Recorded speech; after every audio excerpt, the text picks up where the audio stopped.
All right. Okay, we've got 29 in the, including us though, in there, in the waiting room. Should we go ahead and let the folks in? Let's get started, yeah.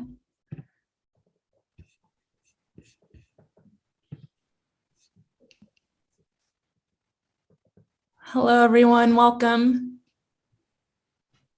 It's 11 o'clock. We're gonna give everyone about a minute or two for video, audio to connect, for everyone to join us for our exciting talk today, our exciting Q&A.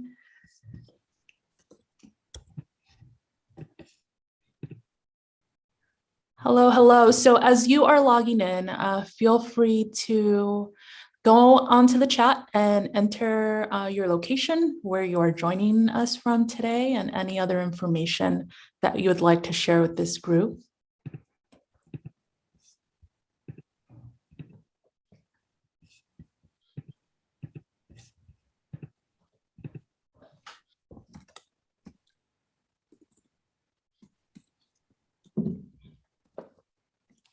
We have Jeremy from Cleveland, Ohio, Helen, Celestina, Rob, familiar faces, also new faces. So very exciting. We have more people than average enrolled for today's talk. So that's really great. I think we're going to have a really engaging discussion, informative discussion.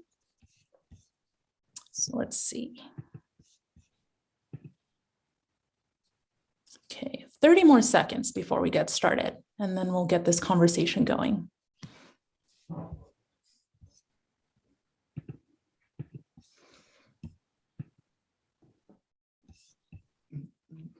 Hi, John.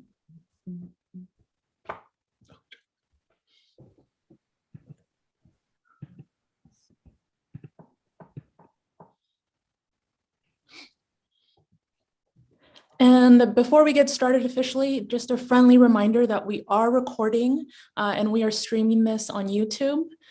Just to let everybody know, I think everyone can see the notification, but just in case. And with that, all right, I think there are enough of us logged on to get started. So today, it is my absolute pleasure to introduce our speaker, Jonathan. So as you all know, Jonathan is the creator of Flipping Physics. He has over 20 years of experience in the classroom, and he is going to be answering your questions today. So I do want to remind you to raise your hand. If you've asked a question on perusal, feel free and repeat it here since not everybody may have watched the video, although I'm sure everybody who's here did. And with that being said, welcome, Jonathan. It's so exciting to have you here. What would you like us to call you, Mr. P? I know you have a lot of names online, so. Let's just go with Jonathan. Jonathan. All right. Well, welcome. Welcome. We are so excited to have you.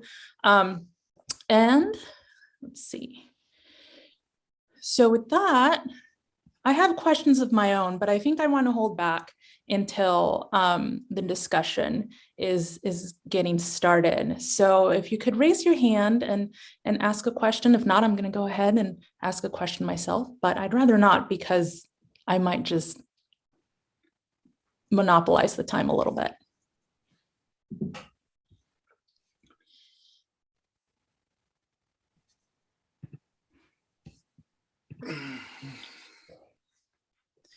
Marie, go ahead. Hi, and welcome. I want to say hi from Winter Park, Florida here. So Jonathan, my first question, well, before I ask the question, just a quick comment. When my students heard that I was going to today listen to somebody that does flipping physics, they all went, wow, tell him he's our hero. One of the students said if it wasn't for you, he was not going to be able to pass the AP Physics exam, AP Physics 1 exam last year. So thank you from all of us for what you do. So last year when the pandemic hit and it was clear that we all had to sort of start inventing something new, I tried to make a video. And it was absolute disaster. Never in my life will I try that again. So I started borrowing from your videos. What is your place, or where do you see your place in helping other physics students, physics teachers, make their classes more accessible and better for the students? Okay, so first off, you are absolutely welcome. I think it's awesome that your students enjoy my videos. That's awesome and can learn from them. So what I will tell you is that the whole reason I make my videos is based on the idea that I am giving them to all of you to use to be able to better flip your classes. Back in 2013, when I first started doing this, I recognized that one of the most difficult parts of a flipped classroom is creating the videos. And that I happen to have a particular skill in that area. And so I decided to just make a whole bunch of videos that you can use. I mean, really, that's the whole reason I make them. And what I find interesting is that I've actually heard back from teachers now, which I'm amazed at, that like teachers are using them as well to like help themselves learn the physics better. And have taken my videos, like this year is the first time that I realized that I have a video where we drop a ball outside of a moving car and you can predict where it's going to land and have it land in a bucket. This is the first year I realized that like I made that video and other teachers have taken that idea and are also doing that, which is just amazing. I don't know. When I first started doing this, I never really imagined that people would actually watch them. I mean, it's just me in my basement. I'm right here right now. I'm in front of the whiteboard and like I just write videos and I make them, and it's so weird because it feels very isolated because I make them by myself. I play all 4 characters. I do all the editing. I do everything, and then I post them, and then I make the next video. I don't know. It's a very strange experience. I hope that answers your question. Thank you for that question, Elmarie. So if I may make a comment, Jonathan, one of the things that really stood out to me about your whole presentation was how you highlighted your process in the talk that we posted on Perusal. So you talked about the videos and you gave us an example of like your earlier recordings of you in the classroom, right? And there is quite a big difference between that versus what we see today. Yeah. So I guess my follow-up is, I was wondering if you could say a little bit more about knowing that what you're doing is not the best it could be in the classroom and being okay with trying things out and learning in front of your students. Could you say more about that? Because it's something we've talked about before, and really just like this messaging of being wrong is okay, not getting things right is okay, you know? Can you say a little bit about that? Sure. This is actually something that I work against a lot and have for 20 years, this idea that it's not okay to be wrong. And that I don't know where it comes from, but a lot of my students have this idea that it's not okay to be wrong. And that makes it so that they don't risk anything. And like, you don't learn if you're not wrong. And one of the things that I force my students to do from day one is use a pencil. And I know that sounds silly, like that's actually an important thing, but like I stress that the reason you have to use a pencil is because you are going to be wrong so often that you are going to have to erase. And I try to stress that. And I always tell my students as well a story from my first year of teaching when I gave a midterm, and I gave a midterm to which there was no correct answer to a problem. Actually, this is a physics group, so I can tell you, it was a projectile motion problem where the question was, where does this projectile land on the wall? And it never made it to the wall. It landed on the ground in front of the wall, according to the problem. And I think it's just important to recognize that we can always do better. And part of doing better is making mistakes, because you learn from those mistakes. And I learned a lot from that mistake. I have never given a quiz or anything that I didn't fully work out beforehand again. And it's something I stress in my teaching. I mean, I've switched from flipped learning to asynchronous flipped gameful mastery learning. And I told my students when I did that this is going to be a challenge for all of us. But in the end, you are going to learn more, and I am going to learn more from this experience. And I talked about a bunch of the mistakes that I made in there. And I do think that the way my class is organized also makes it so students can make mistakes and challenge themselves. Like, I'll just give an example. I just had a student who's one of my, you have some students who are just really good, and they took a quiz and they got a 50% on that quiz. And like, in a normal situation, that's going to just be very difficult as a student. But I sat down with that student and I was like, okay, let's just figure out where your mistakes were. And the truth was, it was a couple of little mistakes, and those little mistakes made it so that there was a freak out moment, which everybody happens on these quizzes. But I was able to talk our way through it, and in the end, they got, ended up getting, because you get half back with whatever, and then you retake the quiz, and I think they ended up with a B on that quiz, which was absolutely fine and had zero effect on their grade in the long run. Excellent. And I could talk forever, so I'm like I will stop and try to make it so that we can ask more questions. All right. Sorry, I'm a teacher. I could talk forever. This is great. Well, you're in a room full of teachers, so we have people in line, like excited to ask you questions. I do want to jump in from the chat and say that, you mentioned pencils, so students can erase because there's going to be a lot of mistakes. We have some alternatives. So we have people in the chat talking about whiteboards, how it encourages the same thing. We have Philip Blanco, who shared that they actually forbid pencil for the same reason. Okay. Pen. Okay. So can I hear why? Yeah. So they explain it in there. Philip, would you feel comfortable jumping in? Sorry, I put you on the spot.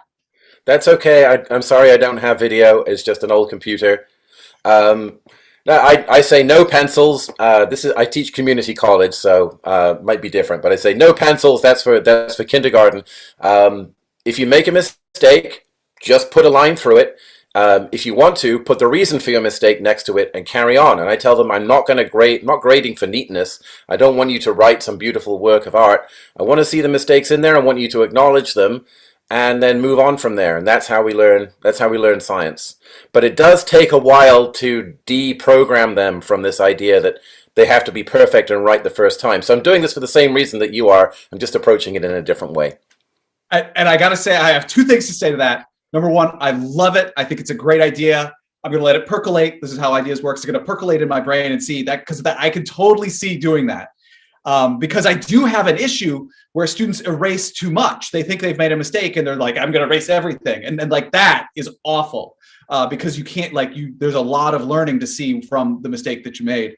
The other thing that I want to say is thank you for saying that, because I think it's important to recognize that I'm just a physics teacher. I've been teaching for 20 years. And yes, I have this online presence and all this stuff. So you all know me, but that doesn't mean that what I'm saying is right?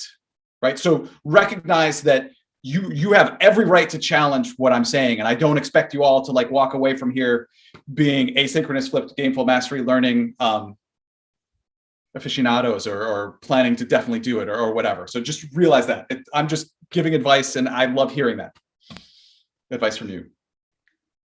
Scott, you've been waiting patiently. Please go ahead. Oh, thank you. Hi, Jonathan. Hi, Scott. Hey, you confirmed one of my questions. That is you. That's all you. You're your three students and your teacher. I suspected as much. And I was wondering why you do that, and if it's that a necessity, and how you do that. It must take a lot of time. And finally, did you see this work? Have you seen improved results on your students' AP tests? Okay, I feel like there were a lot of questions in there. Okay, I got distracted. Okay, so let's start with the why, I guess. So the why actually goes back to the first time I made a video with Billy, Bobby, and Bo in it was 2003. And I actually knew that I was going to be gone from school because my daughter was having surgery. She's doing fine. She was, anyway, 2 years old. Anyway, I knew I was going to be gone for a couple of days. And I abhor missing school. So I actually made a video of myself teaching that my students watched in class while I was absent. And I find it really humorous that the genesis of this whole thing was completely flipped from the way this works. And when I made that video, I was going to be lecturing, and I didn't want to just lecture to no one. So I just reached into my closet and I grabbed a tie-dye, a tie, and a Steelers jersey. And I was like, these are my three characters, Billy, Bobby, and Bo. Go for it. And what I found through time of doing this is having these three characters, which my students identify as separate people, even though they fully recognize that I am all of them. Like, it makes it so that I can get things wrong in the videos, and there can be questions asked in the videos, and things are also repeated in different ways, and you see different perspectives. So like, I have found Billy, Bobby, and Bo as a really wonderful tool to make it so that I can address a lot of misconceptions and make mistakes and talk about all those things. And I actually fully enjoy, I have background stories for all of them anyway, but I enjoy the whole lore of the physics thing. So the flipping physics, Billy, Bobby, and Bo. So we'll do a little behind the scenes here. I will show you, because you asked how this works, how I do it. So I edited in Final Cut Pro. Give it a moment. Sorry, that's my wife and daughter. We have my random background screen there. Taking a while to load. Okay, so in Final Cut Pro, I will show you exactly how I do this. I guess I should have had it loaded beforehand. All right, so let's do, so you get to see how the sausage is made. All right, so this is one of my videos that I just finished, and you could see, right, we've got, okay, so you could see here, we've got all of, this is the video itself, and this is the timeline of all the different things. This is some audio, this is the text, so on and so forth. But if we dive into here, which is a grouped clip, you could see this is where Billy, Bobby, and Bo are. So what I do is I film them separately. So I film Billy by himself, I film Bo by himself, and then I film Bobby by himself, and then I layer them over one another. You must have a script. Oh, I have. Oh, so that's an important question. So everything that I do is very scripted. So this is important to realize. So I've had teachers who are like, I want to do what you do. So realize that my process involves, first off, 20 years of teaching physics so that I have the background to know what I'm doing. Then I figure out what video I'm going to do. I write lecture notes. Then I write then I do a demonstration. Then I write the lecture notes. Then I write a script. Then I post a script to a quality control group of physics teachers who read through the script and give me feedback and find mistakes. Then I film it. Then I edit it. Then I post it back to my quality control team, and they look over it again and sometimes find mistakes and make suggestions. Like, this is a whole very scripted process. I estimate it takes me roughly 2 hours for every 1 minute of video that I make. Oh, wow. Wow. And I, of course, have a time-lapse video where I show all that entire process in case you're curious. But yeah, so this isn't something that's easy for you all to do. And I will point out that I did this for 5 years before I had anybody else help me do with the quality control. Anyway, sorry. And then there was one more question. So have I seen improvement in my grades? So the difficult part of that is that I have switched schools, and there's been a pandemic, and I have switched classes that I teach. So I cannot do an apples to apples, like, real comparison. Unfortunately, I just can't. I can tell you from conversations with my students that I know they understand the material better. And just the whole idea that they can't move on without understanding it from one topic to the next, is groundbreaking. Because it used to be that I would just for my first 10 years of teaching, I would just plow through everything. And it was like, yeah, I know you got a 40% on that quiz, but we got to move on. We do. Right. Yeah. And I hated it. And I'm so much happier now. I'll stop. I think I answered your question. You did. That's awesome. Thanks. Cool. All right, Joseph Bellina, go ahead. Yeah, I was interested in the pencil pen question also. Have you thought about having students keep an intellectual notebook where basically all the work they do, all the problems they solve, everything is in that notebook, and they never erase anything? Essentially, you treat solving problems and thinking about things in the same way that you would handle a lab notebook. So nothing is ever erased. It's crossed out. It's annotated. You can always go back to it at some time in the future and look at what you did and how you thought and how your thinking has changed. I will tell you, honestly, the answer is your question was, have I thought about it? Yeah. My answer is no. However, my answer is also, I am now thinking about it because I love this idea. And I'm actually combining it with, I have 3 students who have iPads and they use an Apple Pencil, and everything that I give to them, I give in a PDF form. So they actually just import the PDFs onto their iPads, and they use these pencils, and they have everything right there, and it is awesome. And I love the idea. I think that it's prohibitively expensive. But I love your idea. I mean, you could do it on paper too. I mean, true. I understand that, but having it on the iPad makes it so that they can take my paper and then they write on the paper. Right. I have students who, so I have my students always take lecture notes, and I have some students these students who take the PDF of my lecture notes and they just write all over my lecture notes as their lecture notes, which is just awesome. The other thing I wondered was, you have a certain zany persona in the videos, and because of the characters and everything. Have you had a problem with students taking you seriously in the classroom? No. Oh. I am a different teacher than I am flipping physics. I am a very serious teacher. I have very high expectations, but I also have fun. But no is my answer.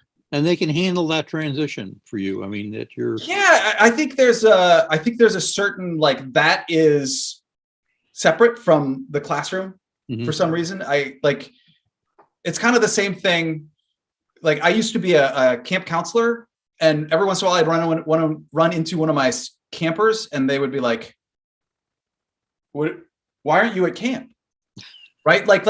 In your brain, I am slightly separate from the flipping physics. Yeah. I don't know. The last question is, what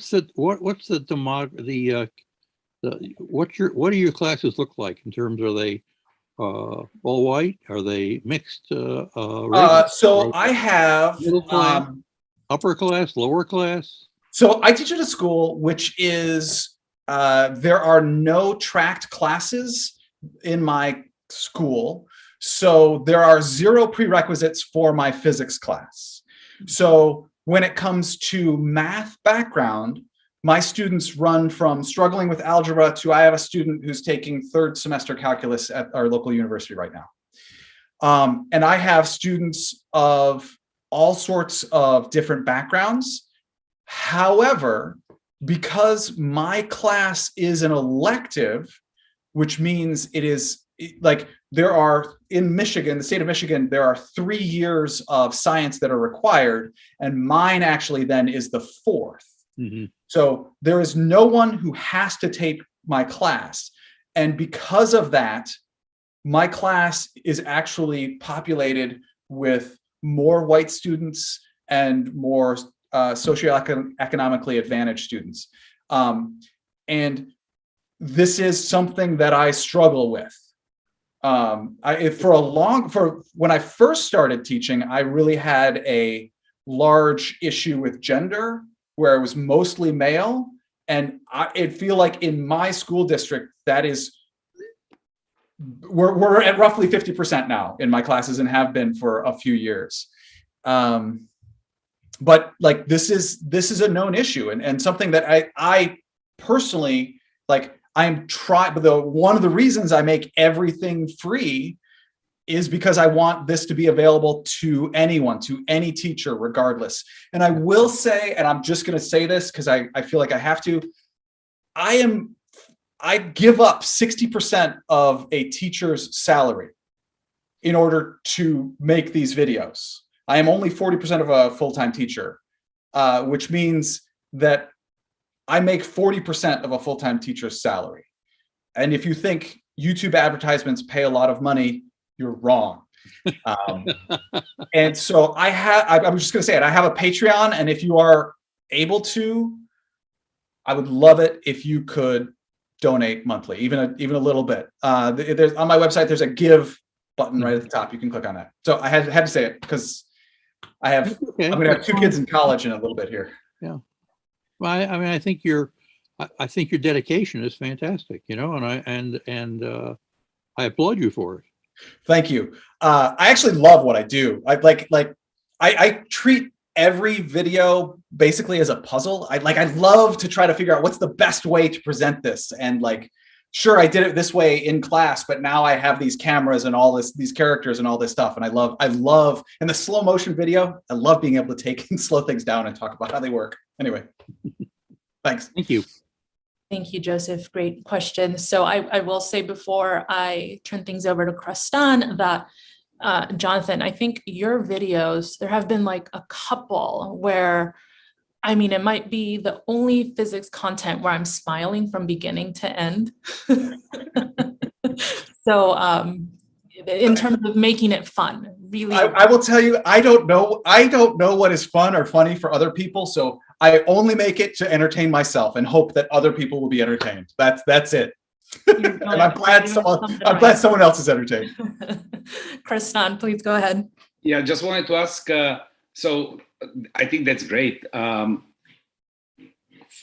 questions. I know this is your intellectual property and of course it belongs to you, but if you're interested, what would it take to streamline this whole process so that if some other teacher wants to do the same, they can do it? Is it possible for you to somehow streamline it in a way of, here is what you need, here is how you do it, and perhaps help even? And I mean, of course, you should be rewarded for that. So to understand your question, what you're asking is, could I take what I do, my process, and find a way to make it so that other teachers could do something similar? That's what I meant. This is something that's wandered around in my brain for years. And if I won the lottery and had a lot of money, like I could start something like that. The problem, I think, is that what I do takes a lot of technical expertise that I've been developing for 20 years. I think it might be possible to do some sort of pared down version, and I'm not sure necessarily recreating the Billy, Bobby, and Bo thing is all that important. I find it fun for myself, but I don't think it's all that important. But I really think it's the demonstrations and the clarity of the concepts being shown and all the like showing every single step in the equations that I think is the important part. But I don't currently have the money or the time to be able to do something like that. Well, I mean, we could fund something like that through NSF. I mean, if there is big interest in the teachers community, I don't think the money are the problem. The question is how do you streamline it so that somebody without your 20 years and technical expertise can do it? Yeah, one of the problems is we have these cameras, so we all think that we're really good with the cameras, and we're not. I mean, yeah, I love the idea. I don't know. I don't know is my answer, sadly. Good question. Jolene Johnson, go ahead. Hi. So first of all, I love the videos like everyone else. Thanks. And students have found them helpful. I'm trying to teach AP physics and regular physics in the same classroom. So this whole idea of flipping it is helpful. Also, it's all online. But one of the things that I'm running into, so I tend to teach in schools because I choose this, where I don't have any white males. I have no white males in my classroom. It is 100% minority and more females than males. And I'm just wondering, I know it's all you and you're doing all this work, but the thing that kind of I always am like, oh, I don't know, is that you have 3 stereotype white male physics students. And when I have no white male physics students in my classroom, I'm like, I don't know if I'm sending them this message or like, this is who does physics, or if they can't see themselves. And then just because I don't want to have to turn my video back on with screaming kids, but I have one other question too. And that's just, how do you handle a district where homework is not really a thing, but we still have to stick to the AP schedule? So like, right, you don't have enough time in and out of class. I'm just wondering how you handle that, if you have that problem or not. I'll say before you go, so the second part of the question, sorry, I lost the first part. Sorry, the second part of the question was, how do you handle not being able to give homework? Is that your question? Yeah, so like the district thing is for equity reasons, we shouldn't have homework because kids have busy lives, but then sticking to AP, and if you're flipping it and nothing's at home. Like, okay, right, I got the first part of the question. Okay, I think I got it. Okay, right. So I am a white male. And the problem is that I duplicate myself 3 times, and I have had on more than one occasion someone make a comment that's like they need to hire a more diverse cast, which I can't because I don't hire anyone because I don't have the money. I did on one occasion get 3 students from our local university to come and play 3 students and do that. It was extremely difficult to get to work, get that to work. I sent out a lot of communications asking people if they'd like to come to my basement and be in my videos, and that did not go over well. Like, people just did not respond well to that. And so it was a lot of work, and I got to tell you, the reception was not overly positive because it was just a change from Billy, Bobby, and Bo, and they all have their characters. And to go back to the question that Krasny had, I think, like, if we could make this something, like, wouldn't it be awesome if we could make this so that, like, we write the scripts and then we have teachers who play various parts, and we could have diversity in the teachers and in the characters and all that stuff. Like, that would be wonderful. I don't know if we can get there, and I don't have a solution to the fact that I'm a white male and that I make the videos, and I wish I did. You shouldn't invite them to your basement. You should invite them to the lower part of your house. Fair enough. Okay, right. Good point. So the other part with the homework, I do, well, first off, just flipping your classes decreases the amount of homework in general. And what I've had some people do is to do what is called an internal flip. So you have a few devices in your classroom, and students come in and they watch the videos in class. And so that just makes time more efficient for your students, and so that they have just more time available. And I think that's really the key, is to try to figure out how to be most efficient with your students' time so that you can get through, they can understand as much of the AP material as possible. And I think that's my biggest suggestion to you, is if you can find a way to have them do the videos in class, and then you could pare down the number of videos that they have to do. That's, I think, my suggestion.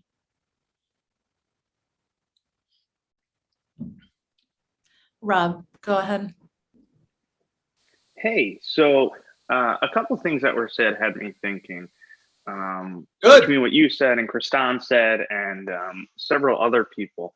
And I was wondering if you ever had the thought or the inclination to do videos on physics teaching for teachers, right? So a conversation that we often have in this group and kind of the core group is, you know, first, a lot of physics teachers are the only physics teacher. And second, a lot of them are new, and hitting that point of like, cool, you're alone, you don't know what to do.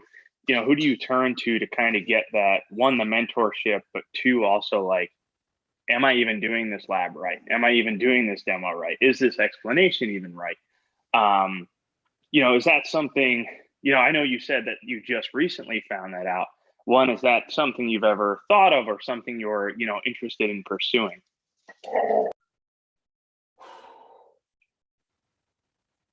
So can you clarify, what are you asking if I'm interested in pursuing? So sorry, my dog is very interested too. That's in okay. Pursuing creating. Right. Okay. So am I interested in pursuing creating videos to help teachers, physics teachers specifically, learn how to teach physics? Yeah, or if it's, you know, something you kind of ever considered. Okay. You know, I know it's a byproduct of what you've done. Is it something now that maybe you're interested in? Okay. So what's an interesting thing about that is the audacity that I think that I could make physics videos to teach physics teachers how to teach physics is astounding. But on the other hand, I have had physics teachers learn physics from my videos, right? I did a while back do a video about 6 different physics teachers' approaches to labs. And that did not get a whole lot of traction. And the answer is, I think it's a wonderful idea. And I think that there's no way that I should do that by myself, right? If that was something that I would do, that is something that I would work with other physics teachers on. And I think it's a wonderful idea. And I only have so much time in my life. Those are my various answers. And like, if I could, well, gosh, I don't know. Yeah. So I love the ideas. These are great ideas. Awesome, thank you. You're welcome. Deb Williams, go ahead. Hey, Jonathan, how you doing? I'm well. Very nice to meet you. You've saved my life this year because I only found out I was teaching AP Physics a week before school started. I'm sorry. It's okay. I teach AP Bio. I teach AP Chemistry also. So what's one more AP class? Right. So, but I have been having my kids, as part of their test corrections, making videos like yours where they have to have their own, like Billy, Bo, and Bobby explanation. I'll assign a problem to a certain group and a different problem to a different group, and they end up making these little short videos explaining how to solve, and they share with each other, and it's been extremely valuable. So thank you for that model. It's been fantastic. Cool. That's wonderful. Thanks so much, Deb. Joseph, go ahead. Yeah, it's me again. I just was wondering, you're in Ann Arbor, right? Yeah, I think. Ann Arbor, Michigan. Have you explored at all the possibility of getting essentially free workers from the audiovisual students at the University of Michigan? I haven't done that. The way I found my students to be Billy, Bobby, and Bo step-ins was through the University of Michigan. I've met with a University of Michigan physics professor talking about the concept of physics videos, and we didn't find a whole lot of overlap. I've never really thought about like the getting audio visual help. I think one of the issues that I've run into, I'll rephrase that. One of the things that I really like about the fact that I'm the one who does all the editing and animating and all of the visuals is that, like, literally when I'm looking at a visual, I am thinking about all the physics behind that visual. And it may not even be a part of this particular video, but I make sure that, like, the free body diagram, all the vectors are the right length, and that in the Doppler effect, like that all of the wavefronts continue to emanate from the location that they came from. Like there are so many little important things that when I animate, I feel like having a really deep knowledge of physics is really helpful. So I struggle with the idea of farming out some of my work. Yeah, what I'm thinking about is you might save yourself some time, and you might be able to get some money out of it. Time and money. Or money to support what you're doing, through the university.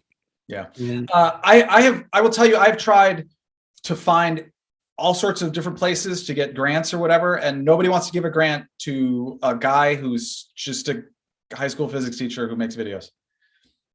Yeah. I have not been able to find it. I got one grant once for $1,000 in 2014. The Awesome Foundation. It was great. I have a question, kind of pivoting the conversation slightly. So we've been talking about creating resources for teachers to learn how to teach, video editing and resourcing and partnerships. And I think that's all great, but I kind of want to take it back into the classroom. And this is inspired by a couple of questions, at least two, maybe a few more that I saw on perusal. And these had to do with the topic of classroom management. So questions along the lines of, do you ever have students who are not working on physics? Oh, no, never happens. Sorry, I'm sorry. I'm inherently sarcastic, so go ahead. That's pretty much it. How do students use time in your classroom, and how do you make sure that students are working on physics when they're in the classroom where so much is going on and students are working asynchronously? Right.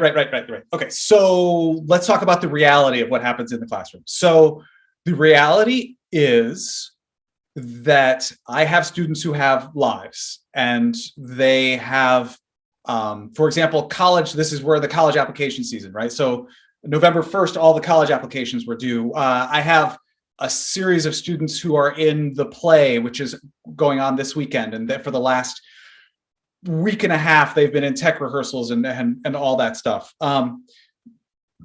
So how do I make sure students are always working on physics in my class? I was going to say I don't, and that's not quite right. I almost never allow a student to work on something that's not for my class in my class. I think it's important to know your students and know who they are and what's going on in their lives. And just the way I have my class structured means that I have more time to actually talk with my students. So I do my best to try to connect with every student every day. I don't. It's a pie in the sky idea, but I get pretty close. And I run into the student who I come over and they're playing Clash of Clans. And I'm like, you've got to be kidding me. I have a conversation about how the company that made this game is making it so that you are addicted to this game. Like literally, they force you to update it if you don't touch that. Anyway, we have this conversation, and then I say, but this is not okay for here. Okay. Wednesday of this week, I came over to a student and I started talking to her, and she was studying for an interview for a school that was happening later that day.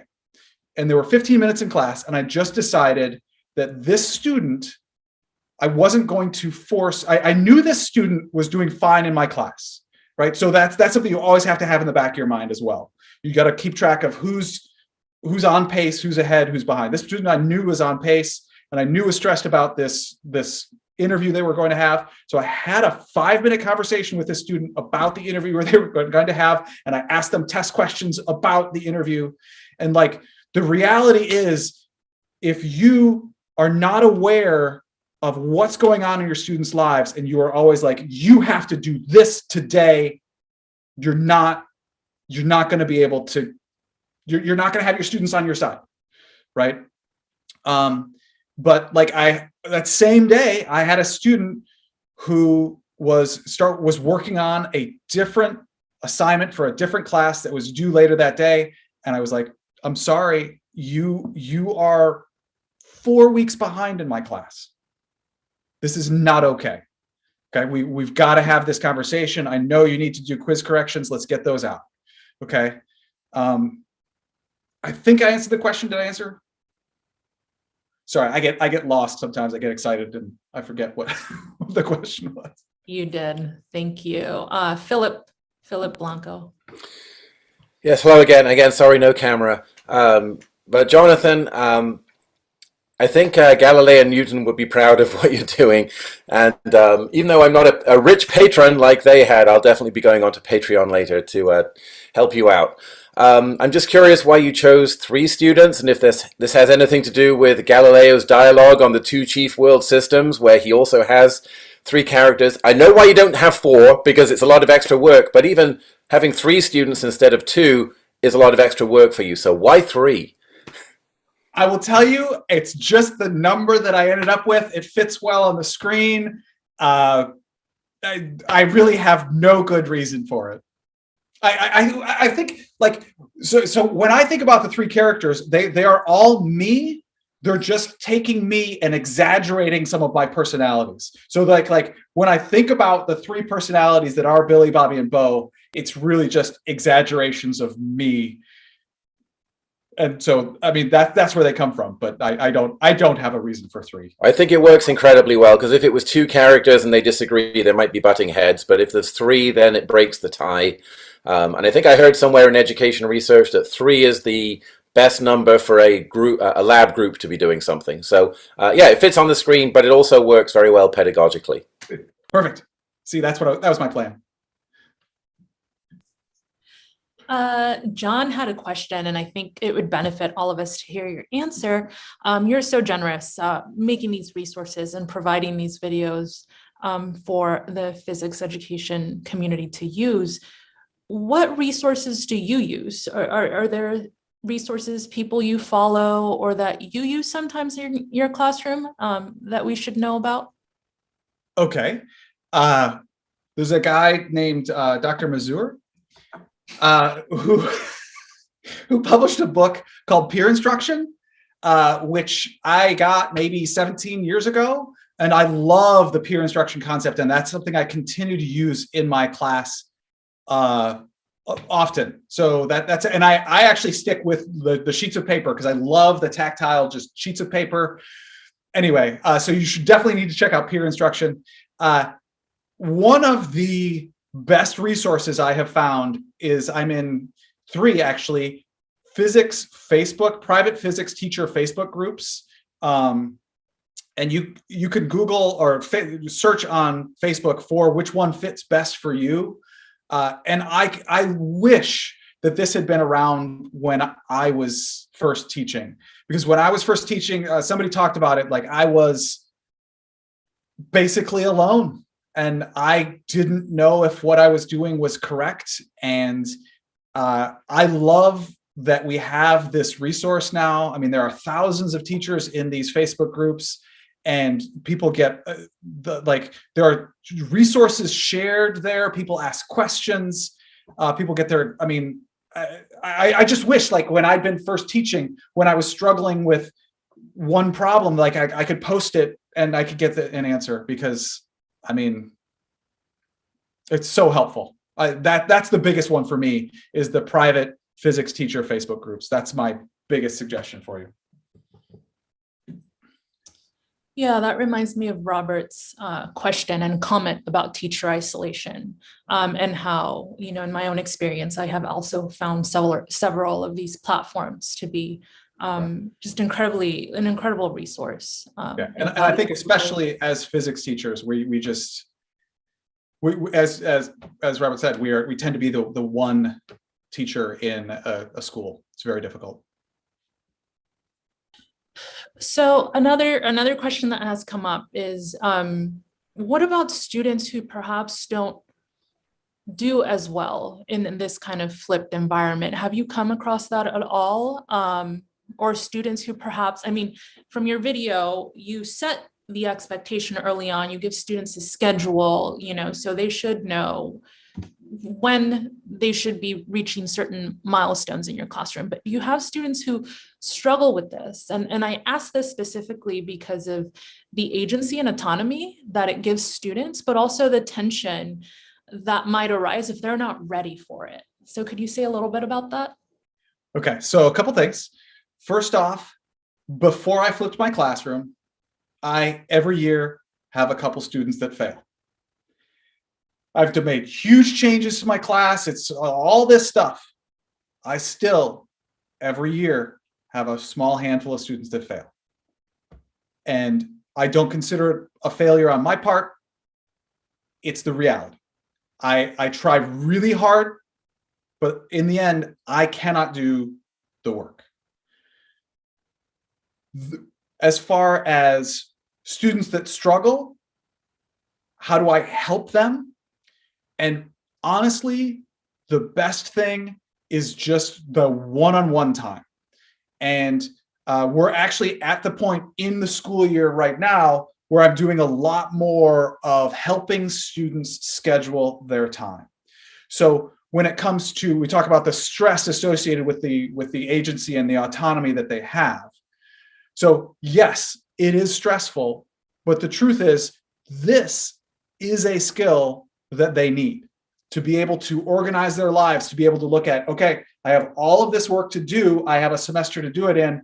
How am I going to get it done in the reality that is my life? So right now I'm spending more time with students going through and saying, okay, this is where you are. This is what is left.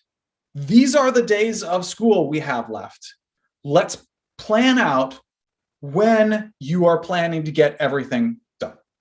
And this is actually the most effective way I have found recently is I hand out a sheet of paper which lists all of the levels in the class, the dates that I anticipate that, like I predicted they should be done, and then they write down when they are done and when they predict they're going to be done. The other thing that I found for students that gives them agency and helps them determine what they're going to do and when is you can literally go to the website that I made for the class that lists every assignment. You can go Command A to select everything and go into a Word document and press Command V and paste everything. And I have students that do that, and then they go in and they cross off stuff as they get it done, and they put down their schedule.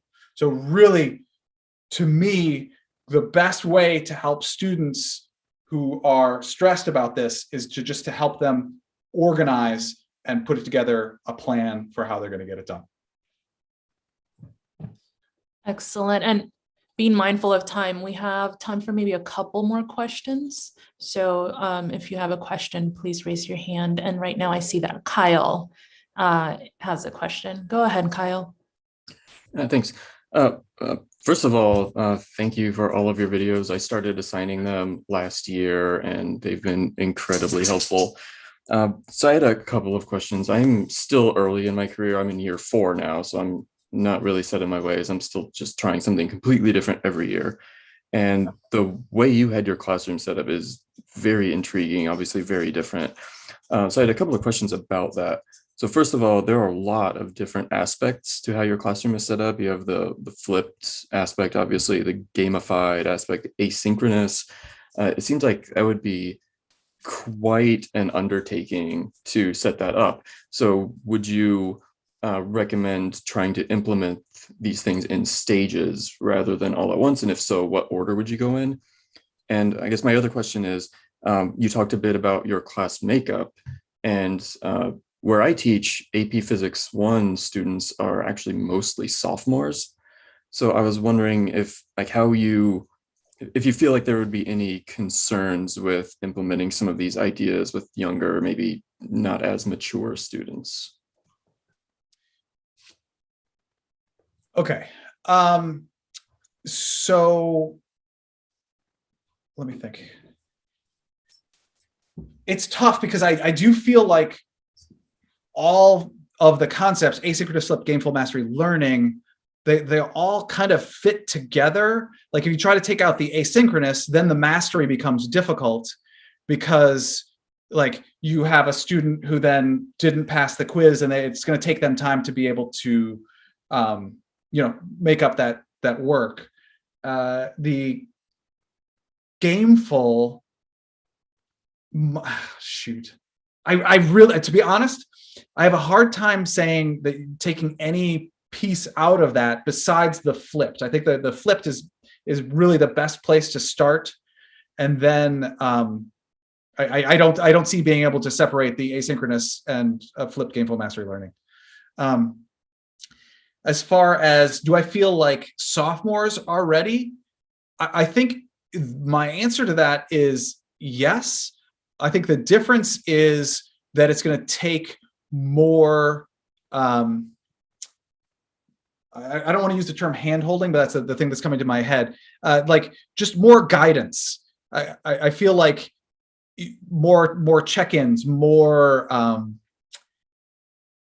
making sure that everybody's on the doing fine. But I do think that this is a skill that that everybody really does need to be able to organize their lives. Yeah. Awesome. Thank you. Yeah, pressed on. So I have a very strong feeling about that question. When I was and this was the United States until 1950 something, I learned. We started taking physics in Europe at 6th grade, and we took physics from 6th grade to 11th grade, which was the final grade. And this allowed, instead of 1 year of very intensive physics, the number of hours are the same. We've looked into that 2 years ago. The number of hours are the same, but they're spread over multiple years. And that allows very young people to actually slowly get into physics, chemistry, biology, and it's all in parallel. Rather than having 1 year intensive biology, 1 year intensive chemistry, 1 year intensive physics, I think I don't know if this is going ever to change again, but it's the issue actually with age and getting into sciences. I what actually do you think about that? So I agree with you. I think this is a serious issue. I mean, because of what I do, I have conversations with people about their experiences with physics all the time. And the number of people that I run into who have never taken a physics class is tremendous. And like, they don't know what it is. And it is a serious problem, I think. I totally agree with you. I really wish that there were more physics weaved into the curriculum throughout, the whole time. All right, so unfortunately, we have just about a minute left. My question, or something that I would like to conclude with, is a question for you, Jonathan. What did we miss? What should we have asked? What's something that, parting thoughts that you'd like to leave this engaged group with? So I'm excited by all the different thoughts and ideas that are going through. I think it's awesome. I really wish we had just more time in general to do what we need to do and more money to fund it. And I think I'm amazed that we're still in the middle of a pandemic and we've got all these people that are still trying to figure out how to do this better. And I just think it's awesome. I said it in my video where, like, for 10 years of my physics teaching, I just taught the way that I was taught. That's it, right? I didn't really think about how I could do this better. And I think it's really awesome that we are at a place where people physics teachers, teachers in general, are saying, okay, how can I do this better? How can I better serve the needs of my students? And I think that's something that you really need to think about as your teacher, because like the way that I run my class isn't necessarily going to work for you because your students are different than my students. And honestly, I just walk away from this really excited for where we're headed. That's it. Thank you for that. And thank you for sharing your energy and excitement with us today. I mean, it's really contagious. It's really great. And I would like to leave this conversation by emphasizing what you said about how can we best serve our students. I think that's really great. And one of the things that really is highlighted within this group and all the hard work they're putting into, improving their own pedagogy. So thank you so much for being a part of that today. We're really excited that we were able to have this conversation. Thank you. Thanks. Thanks for having me. This was so much fun. Really. Thank you. All right. So we do have a few announcements to make about what is coming up before I let you go. Almost there. So first is please follow us on Twitter at PoLS-T. We have gone ahead and started following some of you. So that's just another way for us to stay engaged in addition to our Slack channel. We're always looking for suggestions from you to tell us what speakers and topics you would like to see. We owe the success in bringing amazing speakers like Jonathan, thanks to you and your feedback. And our next Q&A is going to be in January. So we're taking a break for December, but in January, we're going to have Ted Dintersmith join us. So that concludes our time today. Thank you all so much for your questions. And again, thank you, Jonathan. I hope everyone has a great weekend. Thank you, Isa. Thank you very much. Bye, everyone. Thanks, Sarah.